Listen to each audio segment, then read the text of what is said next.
Hello, my gravy Timothys, and welcome back to some more Hearts of Iron 4. And unfortunately, today we are once again heading back to South America. You see, because this is a little series we call Hoi 4 Focus to Z, where we're checking out all the worst focus trees in Hearts of Iron 4 alphabetically. It's pretty simple. And today we have reached the letter C for Chile, or Chile, or if you're really weird, Chile. And the whole point of Focus to Z is kind of pointless for Chile, as they are actually one of the most powerful nations in the game, like everything else with South America from the new DLC. And obviously I don't really have too much knowledge on this focus tree because I've only played it once now, which was the video we did when we what did we do? Oh, we did the Union of the American Indigenous Peoples, which is super overpowered, I may add. So it's really hard for me to tell, without actually playing every one of these focuses, which one is the worst one to play. I think if we're being realistic, the historical path probably is the worst one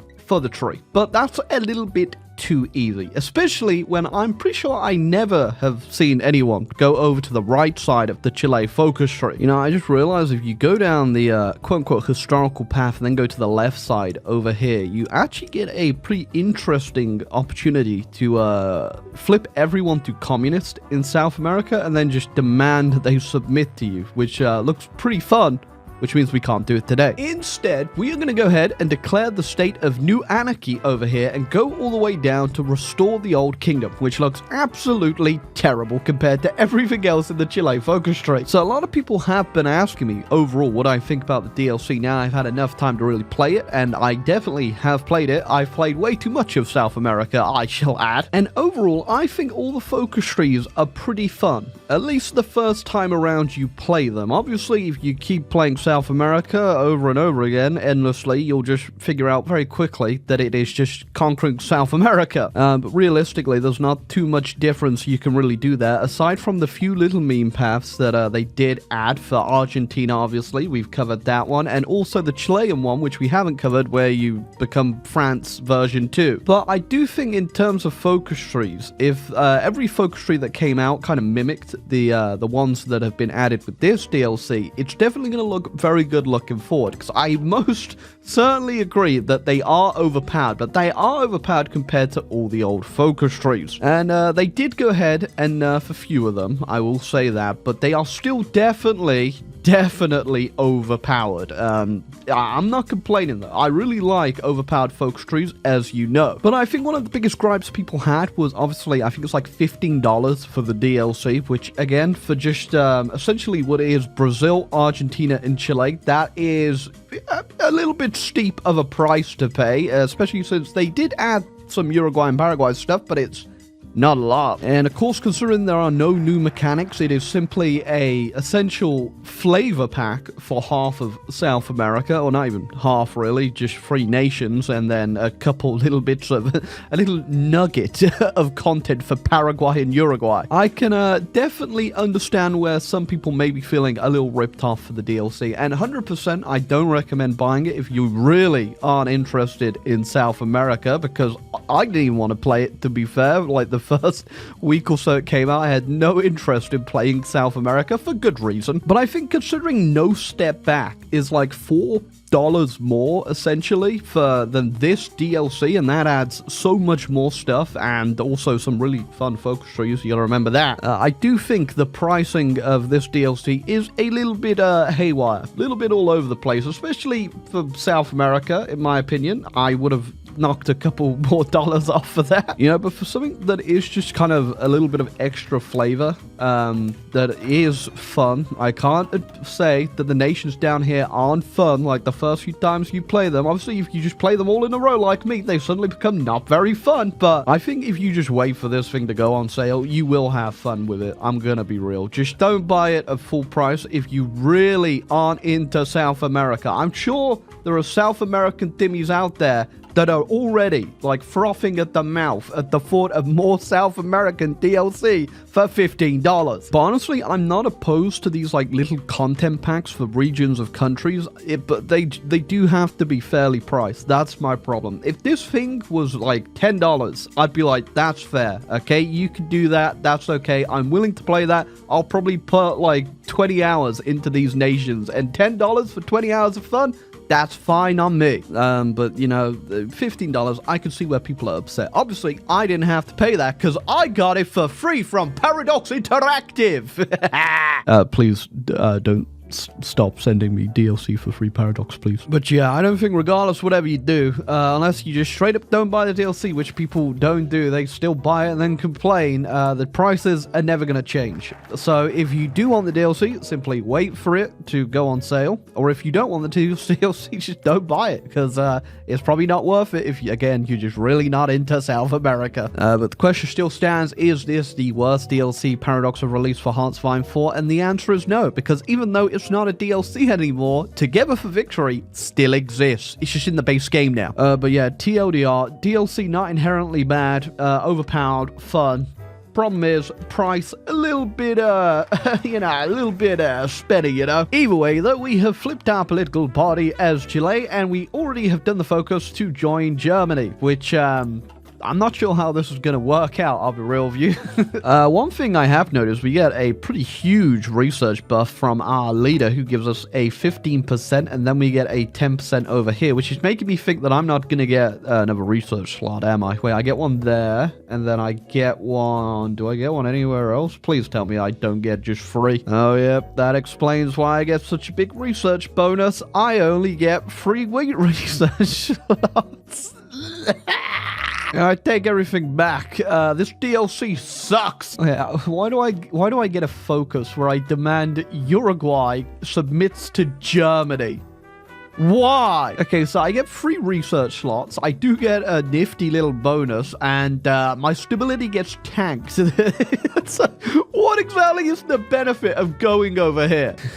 They just say no as well. How am I supposed to deal with this? Can I get a naval invasion off? I don't even know. I mean, it's obviously for the best that they say no, because we can't even declare war because I have a non-aggression pact. When did I accept that? Why did I do that? Okay, good second later. We can actually go ahead now because the non-aggression pact has ended, and let's just hope for the best here. I got a feeling this is going to go absolutely horribly. All right, if I force attack in, I reckon I get it, but this is absolutely brutal. Okay, yeah, it's definitely a good thing I made these Marines, or else that would not have gone well. Okay, there goes Uruguay. Not even directly take them, because I can't get cores on them, I'm pretty sure, so I'm just gonna go ahead and puppet them for now, and maybe we'll annex them later. We can, by the way, in this path we are going, we get cores on literally nothing. I finally got down the part of my tree now, because I got enough men out where I can actually do some expansion, but I don't know if it's actually too late. The only cores we can really get are pretty small, and some of them are in Argentina, and I'm really hoping we don't miss out on them. There you go, there's one piece of land we get back from Peru. Look at that. We are making moves. The best part is we now need to pay to actually get it to be a core. Meanwhile, our German allies are taking over the world, but you know what? I'm taking over this piece of Peru. Oh, well, Argentina said no. We can now not declare on them. Of course not! Don't worry, I do have a plan for this. It's just gonna require us to get some troops to Europe. Okay, I like how I've demanded like 2 things from them now. They've said no, but they agreed to the demilitarization. It's gonna be too late for you. But first, I'm having to literally conscript every single Chilean that we can do, because I am just absolutely pumping out all the equipment I can now for the great invasion. Alright, as soon as we get this, it's go time. Okay, I'm gonna make a precautionary save just in case here. Oh yeah, I don't think we're even gonna push in South America. We're just gonna ignore that and try to land in the UK and capitulate them quickly. Oh, there you go. Not bad. Had to wait a little bit. I did lose a couple. When you actually do the a power drop into the UK, you could just wait a little bit, because the AI will just move their planes around, and you can usually just slip through unnoticed. Oh no, wait, I think Japan just declared. Okay, we gotta... Okay, that was a little bit too close. Okay, well, I didn't get too much in that. Unsurprisingly, I did get a puppet off on the UK, the Chilean Protectorate of Britain. Okay, not bad, not bad. I got half of Canada, and most importantly, I got all of the South American stuff, which is, well, the most I could ask for, I guess. Well, that's all that's left of the paratroopers. Literally, I had to go up to all-adult serve. I ran out of manpower that badly. Oh, you know, the best part is to even get that third research slot, I need to have actually defeated Argentina. So, yep, not even going to do that yet. I'm finally going to restore the old kingdom of Chile. There you go. After all of that, we have formed the kingdom of Chile. And do we even get... We don't get cores. Okay, so we get cores on the south down here, but that is about it from what I can tell. Get cores there. We don't even get cores on all of Argentina. I love this path. I finally got the mythical third research slot. So yeah, we can get a few more cores. We do actually have to go ahead though and manually justify to get them. All right, there's some weird stuff that I have not paid attention to. First off, Brazil's in the common turn. Okay, you know, sure. And also the Germans are fighting the Americans. I didn't even realize that. I was wondering why they look so big over there. That's going to be an issue for later, though. I'm going to see if I can snipe Paraguay or if they're going to end up, like, joining a faction. Okay, here's hoping you don't also join the common turn. Okay, that's a couple of states I needed. Still need a few more. Do we actually even need any off of Bolivia? Probably...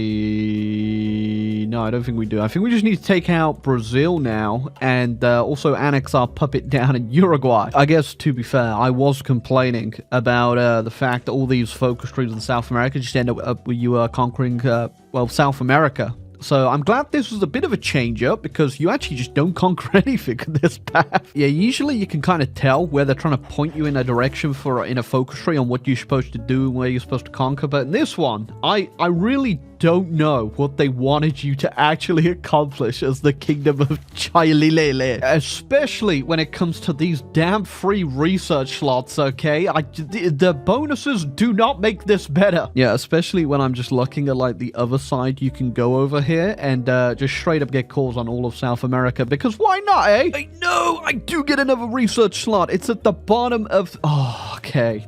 This makes things a lot better. Why didn't that appear earlier? Did I just miss that?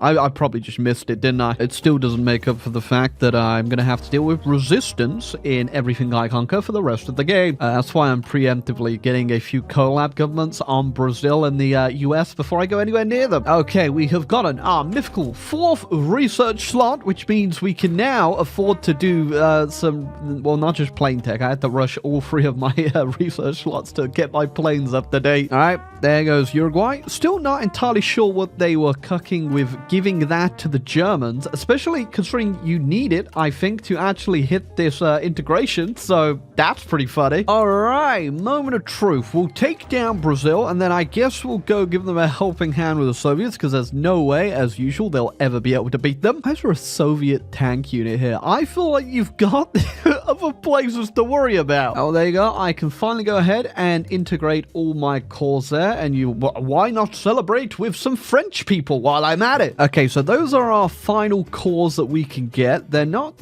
too bad. Obviously, it's not all of South America like it's possible with a few others, but I'm not complaining. This is it's pretty bad. I didn't even realize we do get ourselves a little compliance buff somewhere. Where even is it? I can't find it in the mass amount of spirits we have, but somewhere in here we have Where the hell is it? Oh, there we go. We have a 0.02 daily compliance gain, which, yeah, that is helping out quite a bit. Our compliance goes up, not as fast as some other ones, but enough where we can actually get a bit of an economy going, which well, it's 1944. We should definitely have an economy going. Yeah, funny thing is, we get a focus called the Empire in the Pacific over here, which just gives us a whole bunch of claims over the Pacific, which I'm not even sure what's the point of that, considering claims aren't cause for one, but I guess in a peace deal, the AI might be more willing to give you that stuff, which I should have done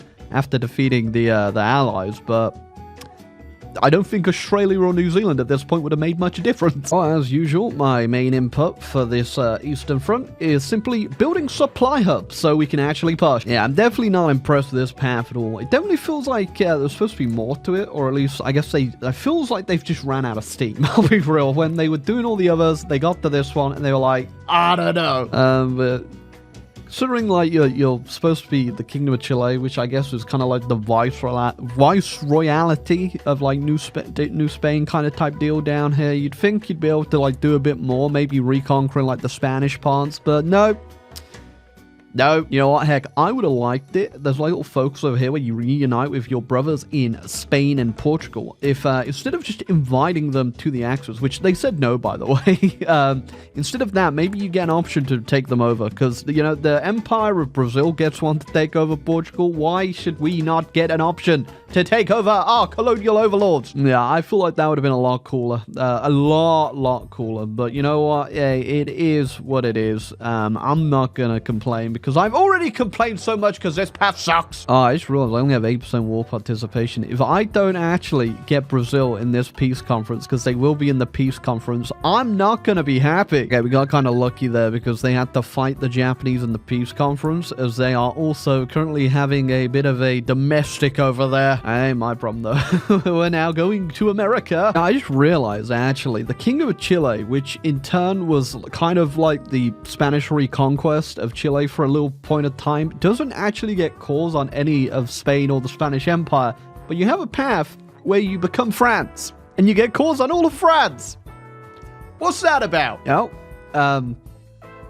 okay, Denmark. All right, America, it's time for a little tussle on deciding who is the king of the Americas. Is it me, you, or potentially Mexico? Oh, those green arrows are telling me it's probably me. Or it still could be Mexico. I won't lie, I may have gone AFK and left the game running for a little bit, but it doesn't matter. I don't think we've missed too much. Interestingly enough, the Germans did capitulate the Japanese, but they still need to take out their puppet, because for the first time in forever, the Japanese actually beat the Chinese. So, yeah, they got to capitulate them to get that finished. As for the Americans, we have pretty much finished them off, and I'm assuming they'll capitulate pretty quickly. All right, there we go. We probably should have gone AFK, because it looks like the Germans have more points than I wanted them to have. Uh-oh. Hey, and there you... Why did that go to Japan? Japan doesn't even currently exist. Except for up here. They exist up there. Ah, there you go. And I forgot Denmark was in this. I will take that. And there you go. That... Why did they leave that alive? But there you go. Other than the fact I kind of went 4 years in the future doing nothing there. The game has finished and we are completed. Yeah, also, my theory about the claims definitely worked, because I've just noticed the Germans gave me like the Philippines. Well, not all of the Philippines, but they gave me the Philippines and then these islands all in the Pacific. So probably should have done that one before I capitulated the Allies. But yeah, that was the Kingdom of Chile. And I have to say, it's pretty terrible. Especially considered all the other focuses you can do potentially as Chile. Chile definitely has better options. Again, I'm so confused what they really wanted you to accomplish with this one. Like, the cores aren't that great, and again, it does feel like you're supposed to do a bit more, but you know what? It is what it is. I've complained enough throughout this video. This one is a stinker. But maybe you guys have a suggestion down below, or you can try it out yourself and let me know what the hell they're cooking with this damn focus tree. But yeah, if you enjoyed the video, leave a like, subscribe down below for more Focus to Zeke, because we've still got plenty of nations and plenty more stinky focus trees to get through. But until next time, bye-bye.